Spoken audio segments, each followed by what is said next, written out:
Bonjour, nous sommes à la 10e édition du festival Tribal Elec d'Andilly-les-Marais. J'ai le plaisir d'accueillir sur notre plateau le groupe Drimo. Merci. Comment ça va les gars? Très bien. Très bien. Vous passez un bon festival jusqu'à maintenant?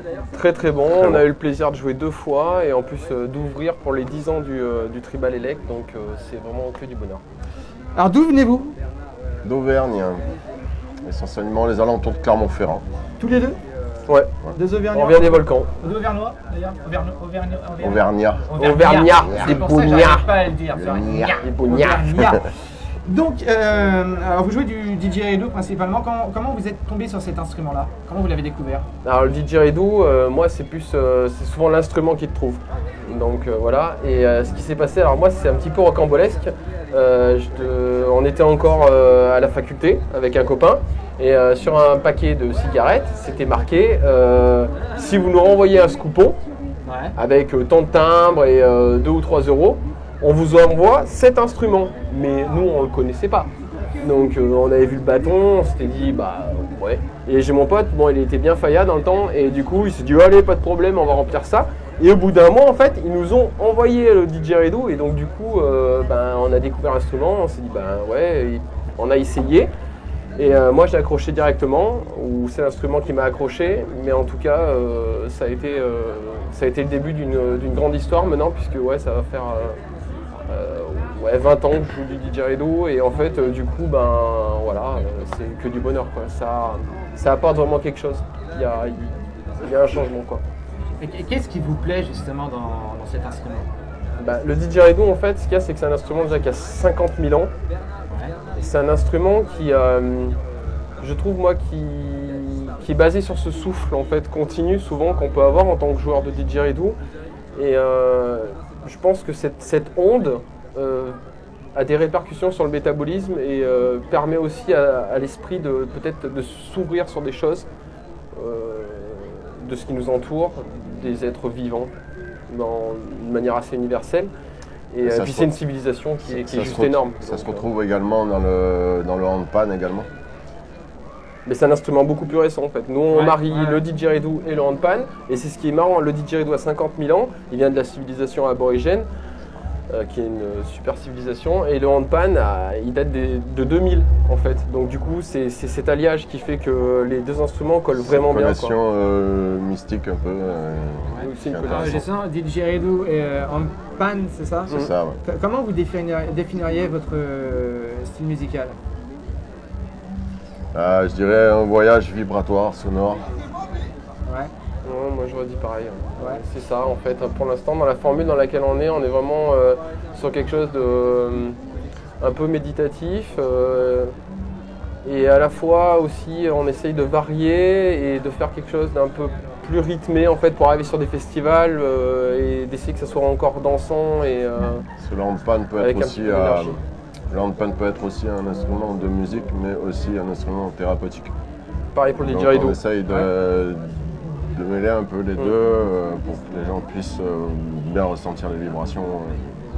Est-ce que vous avez chacun des inspirations musicales assez divergentes, ou est-ce que, à titre personnel, l'un et l'autre, vos inspirations, votre monde musical se rejoint quand même assez...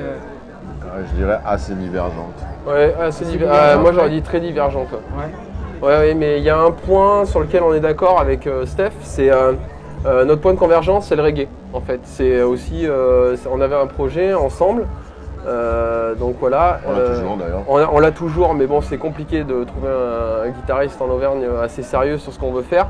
On a du mal et du coup, ce point de convergence, c'est le reggae. Vraiment, le reggae chanté en français, c'est vraiment quelque chose qui me parle. Donc voilà, j'ai un album là vraiment que j'aimerais. Mais... Qui nous a liés, on est issus de percus traditionnelles africaines tous les deux.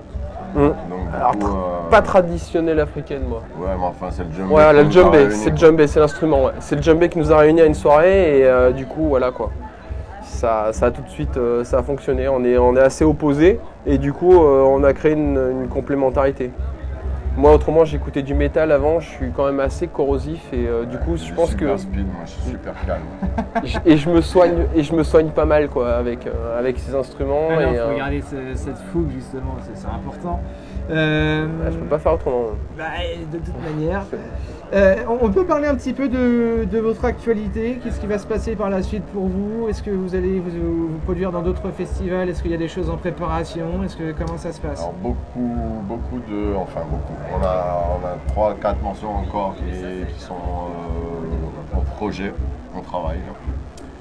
Donc ça reste un peu secret? non, c'est pas secret, mais voilà, il faut. Ça prend du temps. Faut faire parler, aller chercher au loin les mélodies pour aller procurer ce voyage. Voilà, je veux dire, une panne, c'est aussi raconter une histoire. Et voilà, je propose aux gens de prendre mon chemin et de me suivre. Alors Drimo, où est-ce qu'on vous trouve? Est-ce que vous avez une... C'est là, tu vois, là, excuse-moi de t'interrompre, mais tu vois, c'est là où on est différent, tu vois. Il veut prendre le temps et moi, en fait, je serais plus, tu vois, d'y aller direct, quoi, tu vois, foncer. Et du coup, c'est peut-être ça, quoi, en fait, c'est cette fusion qui fait un peu le groupe où on va partir sur des choses un peu différentes et ça crée des ouvertures, je pense. C'est important. Cette complémentarité, je pense, dans un groupe, c'est important. Si on arrive à trouver un point d'équilibre, tu vois, et ben, je pense que c'est ce qui fait aussi la richesse d'un groupe, personnellement. Ce sont les différences qui font aussi des choses intéressantes. C'est dans la différence qu'on s'enrichit. Où est-ce qu'on vous trouve? Est-ce que vous avez une page Facebook, un Instagram, un site internet? Dans la forêt, essentiellement la forêt. La forêt, essentiellement, ouais, alors, des vallées ou des cailloux autour d'écureuils ou d'une végétation assez dense. On va éviter les centres-villes, voilà, parce qu'autrement, on va vite étouffer, quoi. Après, autrement, on a une page Facebook où on peut taper Drimo, D-R-E-A-M-O, accent circonflexe. Il faut le préciser. C'est bien. Ben merci les gars d'avoir répondu à mes questions. Merci Drimo, merci. C'était un réel plaisir d'avoir échangé avec vous. Je vous souhaite un excellent festival. C'est la dernière soirée. Profitez-en un max. Nous, c'est ce qu'on va faire d'ailleurs. Ouais, moi, pareil, et puis, je vous dis à très bientôt et on va suivre votre actualité. Au plaisir. Merci de nous avoir invités, c'est gentil. Je vous en prie, avec grand plaisir. C'est cool. Merci.